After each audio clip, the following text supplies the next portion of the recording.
जीवन क्या है,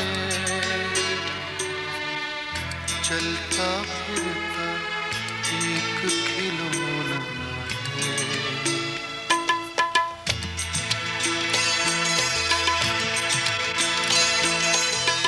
जीवन क्या है, चलता फिरता एक खिलौना है। दो आँखों ने एक से हंसना, एक से रोना है। जीवन क्या है, चलता फिरता एक खिलौना है।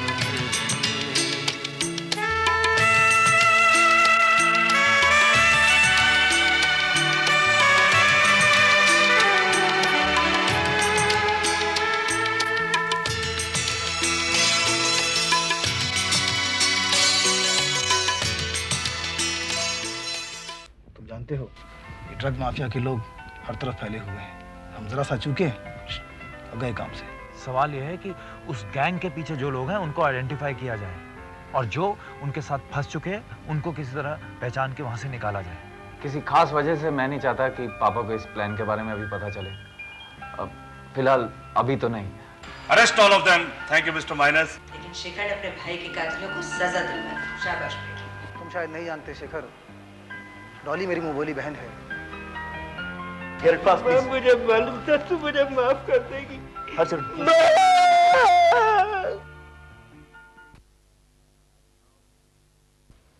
हाँ ओके, खुदा हाफिज़। जी आप विनोद हैं? जी। लड़के हैं इनके? जी।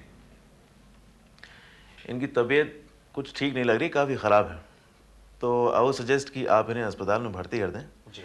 लेकिन फ़िलहाल जो भी कुछ मैंने आपको लिखवाई हैं जांचें करवाने के लिए, वो जांच करवा लीजिएगा इनकी। ठीक है डॉक्टर साहब। डॉक्टर साहब एक रिक्वेस्ट है, आप इन्हें आज ही भर्ती कर लीजिए। ये सोचते हैं कि हम इनकी सेवा नहीं करते तो इनको तसल्ली हो जाएगी। अच्छा, आपको बहुत शौक है भर्ती होने का साहब? फिलहाल आप आराम से बाल बच्चों के साथ क्यों नहीं रहते हैं? जब ज़रूरत होगी हम आपको बुलवा लेंगे। मुझे तो आप आज ही भर्ती कर लीजिए डॉक्टर साहब। इन बच्चों के पास कहाँ इतनी फुर्सत है, ये तो अपने ही चक्करों में मस्त रहते हैं। अरे इनसे अच्छी तो अस्पताल की सिस्टर जी हैं, कम से कम ठीक तरह बात तो कर लेती हैं। अच्छा ठीक है, मैं आपको भर्ती करवा दूंगा। फिर इसके लिए तो आपको फॉर्म भरना होगा, तो बगल वाले कमरे से जाकर के आप फॉर्म भर दीजिए, लेकिन इनकी ये सब जांच आप पहले करवा लीजिएगा। हाँ ठीक है डॉक्टर साहब। जीते रहो। डॉक्टर तुम्हारा नाम क्या है? सलीम, डॉक्टर सलीम खान। ओह, तुम्हारे माता पिता क्या तुम्हारे साथ रहते हैं या गांव में? जी नहीं, वो लखनऊ में हमारे भाई भाभी के साथ रहते हैं। अच्छा अच्छा, बस ऐसे ही पूछ रहा था। कोई बात नहीं। अच्छा ठीक है।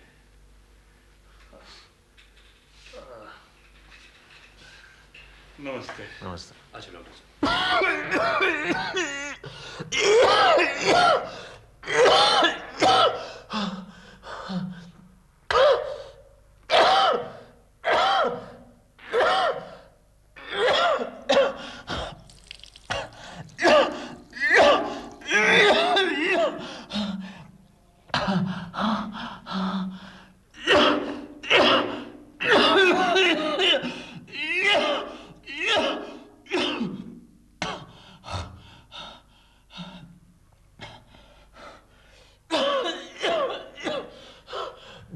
शेखर।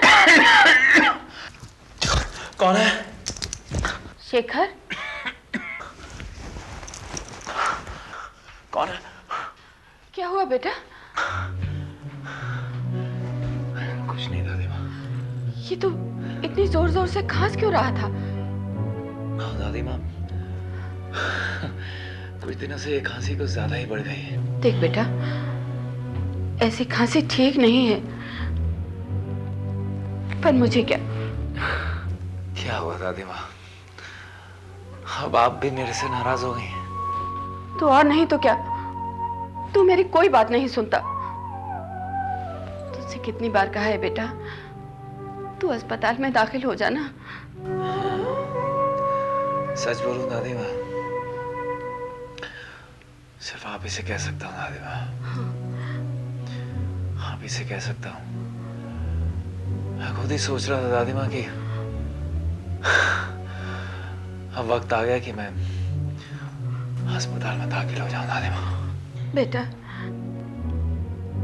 मैं रोज पूजा में तेरी अच्छी सेहत और लंबी जिंदगी की दुआ मांगती हूँ।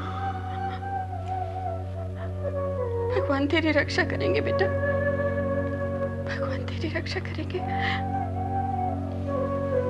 अच्छा, रात बहुत हो गई है, चल सो जा, उठ।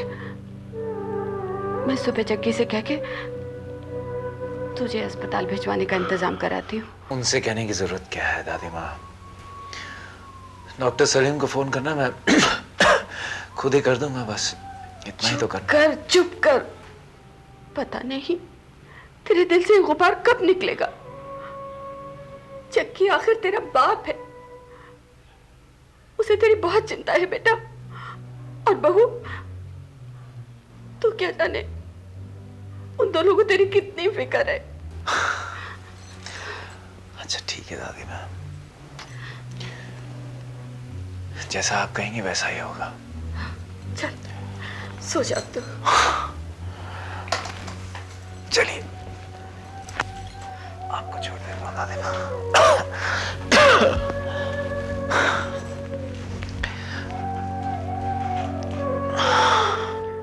Doctor Salim on the line sir.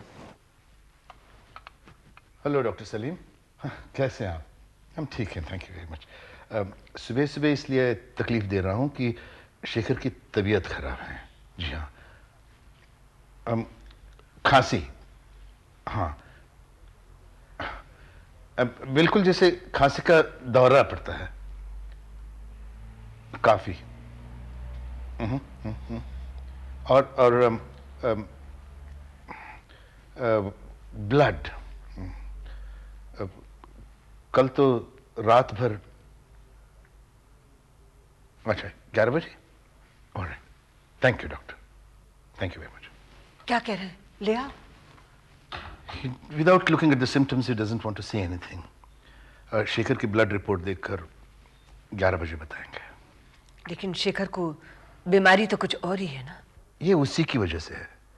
दरअसल इस बीमारी में आदमी के जिस्म में जो रक्षा का सिस्टम, डिफेंस सिस्टम होता है, वो कमजोर होते होते नाकारा हो जाता है, और उसके बाद कोई भी बीमारी उस आदमी को आसानी से दबोचती है।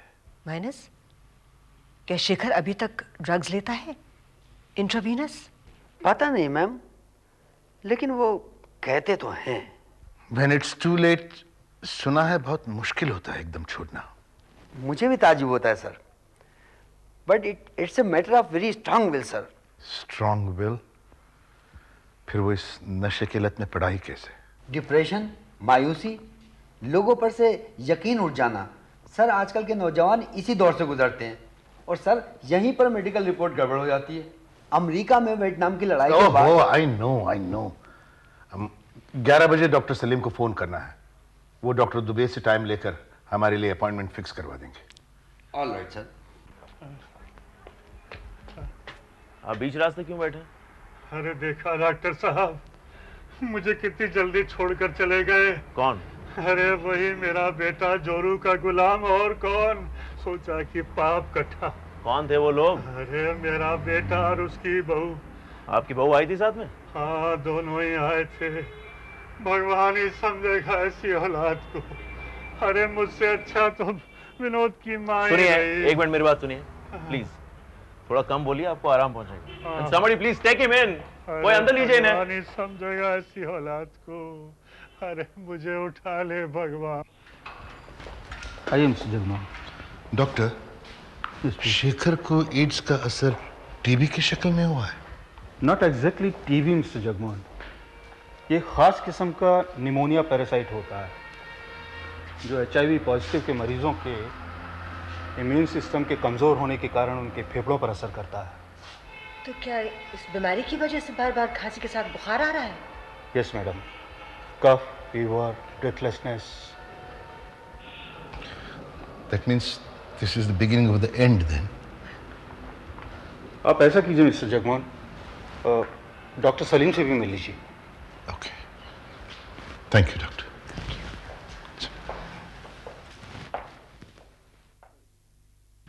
So, sorry. Please have tea.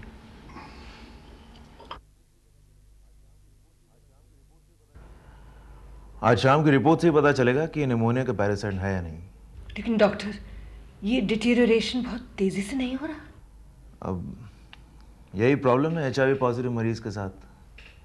कोई भी बीमारी किसी भी वक्त उन्हें जगा सकती है.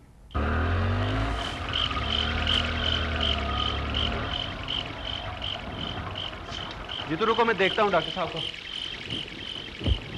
डॉक्टर साहब, डॉक्टर साहब. हाँ या कमिंग. डॉक्टर जी. जीतू, क्या जीतू, क्या हुआ? अपनी पिक्चर का तो लास्ट सीन आ गया डॉक्टर साहब.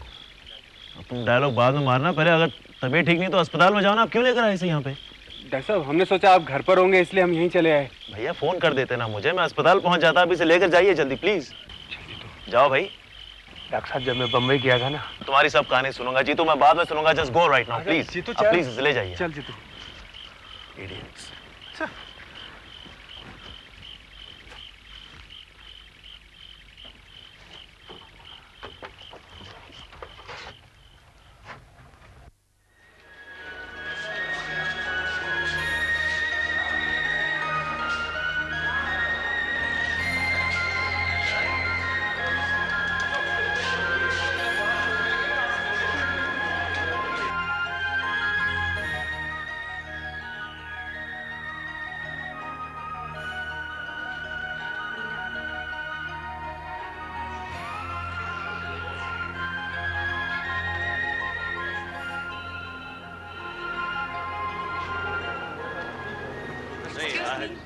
Dr. Khan.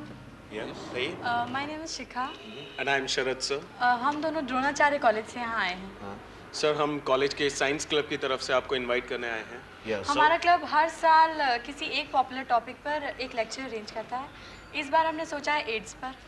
और ख़ासकर जब इस बीमारी को लेकर हमारे समाज में कई तरह की गलतफहमियाँ, कई तरह के अंधविश्वास फैले हैं और कई सवाल इस संबंध में उठते हैं. हाँ, ये बड़ा अच्छा ख्याल है तुम्हारा भाई. इस काम के लिए डॉक्टर सलीम बहुत अच्छी choice. That's an interesting thing, but मेरे ख्याल से इसके लिए आप डॉक्टर शंकर चौधरी को भी बुलाएं. हाँ, because he is an expert in this field. तो वो आपको लेक्चर भी दे देंगे और आप लोगों के सवालों के जवाब भी दे देंगे. But me and Mr. Dubey will be there. Yeah? ये ठीक रहेगा सर. फिर हम सभी डॉक्टर्स से डेट और टाइम फिक्स करके आपको इनविटेशन देंगे. Sure. Thank you sir. Bye. साथियों, आज हम एड्स के बारे में चर्चा करेंगे. एड्स एक नई बीमारी है जो हमारे देश तक आ पहुंची है. ये जो बीमारी है जिसे हम एड्स कहते हैं, इसका पूरा अर्थ है एक्वायर्ड इम्यूनो डेफिशिएंसी सिंड्रोम, यानी कि ऐसी बीमारी जो हमें एक्वायर्ड मतलब जो हमें प्राप्त होती है, इम्यूनो डेफिशिएंसी मतलब जो हमारे शरीर के रोगों से लड़ने वाली क्षमता को ख़त्म करती है, और सिंड्रोम मतलब कि कई सारे बीमारियों का एक झुंड. अगर हम हिंदुस्तान के आंकड़े देखें आज, तो हमें पता चलता है कि हमारे देश में लगभग 24 लाख लोगों की खून की जांच की गई है जनवरी तक, जिसमें कि 1017 एड्स के केसेस हमारे देश में आज तक डायग्नोज किए गए हैं. कि ये जो बीमारी जिसे एड्स कहते हैं, ये एक विषाणु से पैदा होती है, जिस विषाणु का नाम है HIV. ये विषाणु हमारे शरीर में असुरक्षित यौन संबंध किसी संक्रमित व्यक्ति से हो सकता है. दूसरी, ये बीमारी हमारे शरीर में तब फैल सकती है जबकि हम समूह में बैठ के एक दूसरे का सुई इस्तेमाल करें. जैसे कि कई लोग जो नशा करते हैं वो समूह में बैठ के एक दूसरे का सुई लेते हैं, तो एक दूसरे के सुई के सेवन से ये बीमारी फैल सकती है. अगर उस समूह में किसी को HIV है तो बाकी लोगों का इसका खतरा है. तीसरी बात, अगर हम अस्पताल जाते हैं, जब हम डॉक्टर से इंजेक्शन या नीडल सिरिंज से इंजेक्शन लेते हैं, तब जो सिरिंज और नीडल उसको अगर अच्छी तरह से स्टेरिलाइज ना किया जाए तब भी ये विषाणु फैल सकता है। और चौथा कारण ये है, अगर एक संक्रमित गर्भवती महिला हैं, अगर उन्हें एड्स है, उन्हें HIV इन्फेक्शन है, तो संभव है कि वे ये बीमारी अपने होने वाले बच्चे को गर्भ में या डिलीवरी के समय दान कर सकती है। एड्स के अक्सर पूछा जाता है कि इसके सिम्टम्स क्या हैं। अब जिसको HIV का विषाणु जिसके शरीर में होता है उसको हम देख के हरगिज़ नहीं पहचान सकते। हाँ, मगर जब एड्स हो जाता है, जो HIV के बाद जब एड्स हो जाता है करीब 7 से 10 साल बाद, तब ज़रूर इस रोग के कुछ लक्षण हैं, जो लक्षण मेरे ख्याल कई और रोगों के लिए भी कॉमन हैं। जैसे कहा जाता है कि वज़न घटता है, थोड़े महीने भर से ऊपर बुखार रहता है, फिर लिम्फ नोड्स जो हैं, गुठलियाँ जो हैं यहाँ पर सूज जाती हैं, फिर लगातार दस्त रहता है 1 महीने से ऊपर। ये जो चीज़ें हैं, ये अगर किसी को है तो ये ज़रूरी नहीं है कि आपको कह देना चाहिए कि फलाने को एड्स है। नहीं, ये जो लक्षण हैं ये कई और रोगों के लक्षण भी हैं। क्या इसका कोई इलाज निकला है? एड्स का आज तक सारे विश्व में कोई इलाज नहीं है। ये एक लाइलाज बीमारी है, मगर हम अक्सर रिपोर्ट्स देखते हैं न्यूज़पेपर्स में कि इसका फलाने ने इलाज निकाला है या उसने निकाला है, मगर ये सही नहीं है। क्यों? आज तक विश्व स्वास्थ्य संगठन जो WHO है, उन्होंने भी डिक्लेयर किया है कि आज तक इस बीमारी का कोई इलाज नहीं है। डॉक्टर साहब, क्या ये जो HIV पॉजिटिव इन्फेक्टेड जो लोग हैं, इनको समाज से कहीं अलग किसी आश्रम में रखने की व्यवस्था हमें करनी चाहिए या नहीं? आपका क्या विचार? इस सवाल का जवाब मैं डॉक्टर सलीम को बोलूँगा दें। ये बीमारी छुआछूत की बीमारी नहीं है। मैंने किसी से हाथ मिलाने से या किसी के साथ बैठ जाने से या किसी का कंधा छू जाने से बीमारी नहीं फैलती है। आप एक ही चम्मच से खाना खाएंगे तब भी एड्स नहीं फैलती। मैं आपसे गुजारिश करूंगा, एक अपील है मेरी आप लोगों से कि आप उन पेशेंट्स का हौसला बढ़ाएं, उनकी हिम्मत बढ़ाएं, उनमें कुछ आत्मविश्वास जगाने की कोशिश करें, क्योंकि वो बहुत बुरी तरह से टूट चुके होते हैं, ताकि वो अपनी ज़िंदगी के बचे कुछ दिन आत्मसम्मान के साथ काट सकें, क्योंकि इससे ज़्यादा हम और कुछ कर भी नहीं सकते। अब क्या बताऊं साहब, अमीर बनने के लिए एक शॉर्टकट मारना चाहता साला, और अपनी लाइफ का ही शॉर्टकट हो गया।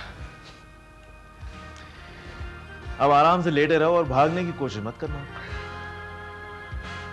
अब भाग कर कहाँ जाऊंगा डॉक्टर साहब, सारी जिंदगी साला भागता रहा, अब तो पंचर हो गया लाइफ का। क्या सब खाते रहते हो हैं? सीमा आने वाली थी तुमसे मिलने। अच्छा, आपका हीरोइन मैम साहब। हाय। हाय। नमस्ते। हेलो जीतू, कहाँ भाग गए थे? ऐसे ही मैं लाइफ की कचरे में भाग गया था। अच्छा, मैं दूसरे पेशेंट से जरा देख के आता हूँ। ठीक है सलीम, तुमसे बाद में मिलती हूँ।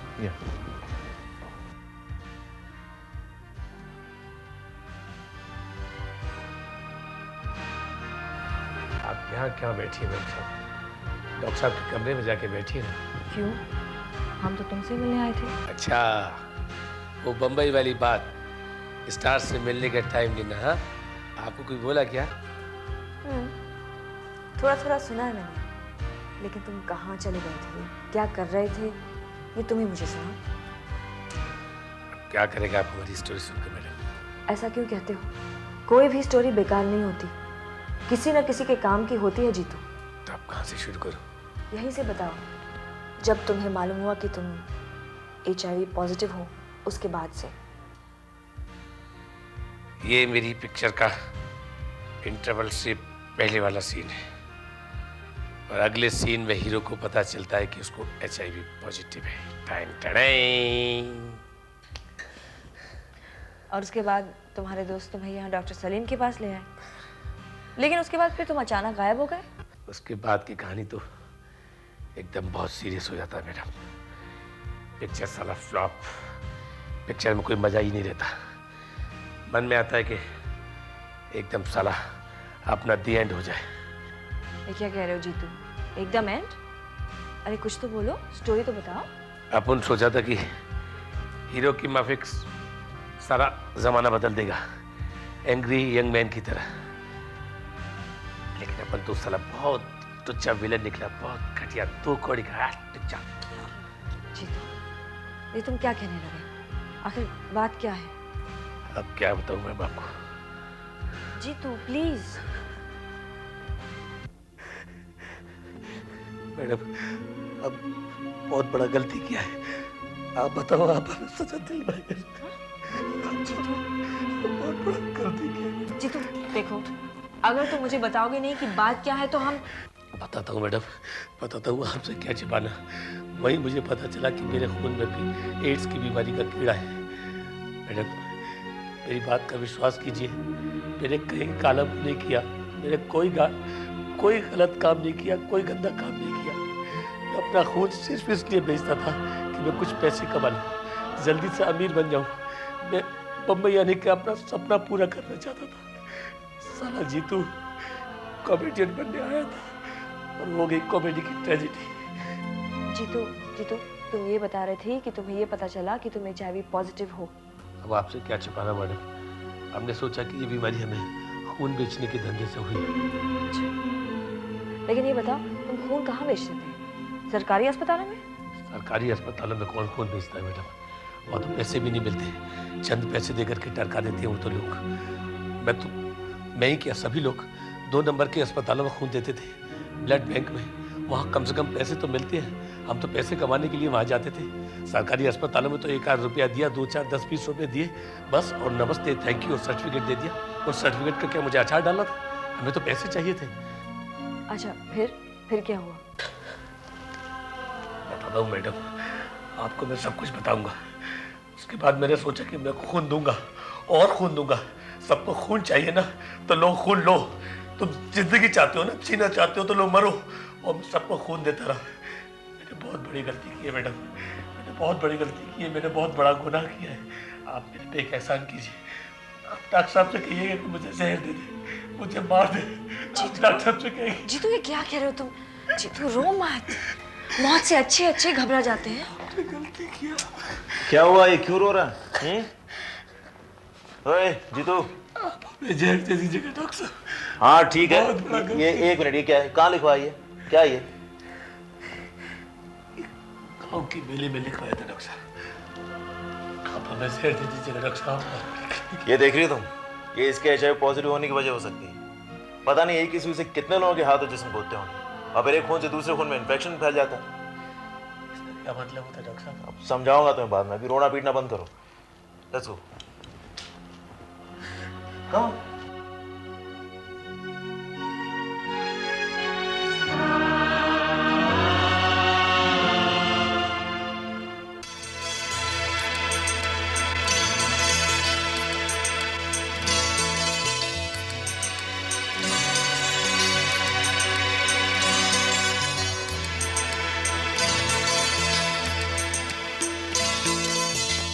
जीवन क्या है,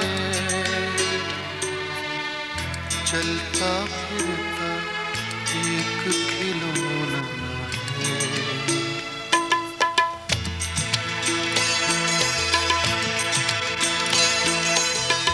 जीवन क्या है, चलता फिरता एक खिलौना है। 2 आँखों में एक से हंसना, एक से रोना है। जीवन क्या है, चलता फिरता एक खिलौना